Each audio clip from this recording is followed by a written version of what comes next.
Hello everyone, welcome back to our channel. In today's video, I'm gonna show you how to reset your Spotify password. It's a very simple and easy process, and I'm gonna guide you through how to do it. Let's get started. First of all, on your phone, head over to your preferred web browser. Now navigate to the Spotify website. Once you're in the website, head over to the login section. You can see this three lines icon at the top right corner. Tap on it. Now tap on login over here. Now that you're in the login page, you can see this forgot your password link over here. From here you can reset your password of Spotify account. So tap on it.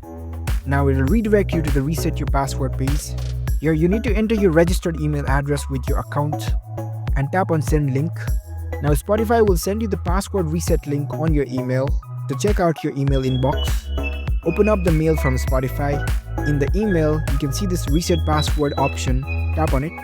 Now you can set a new password for your account. Make sure your password is secured and easy for you to remember. Re-enter your new password. And once you're done, you can tap on this create password. And that's it. That's how you can easily reset your Spotify password. If you found this video helpful, don't forget to give this video a thumbs up and subscribe to our channel for more tech tips. Thank you for watching.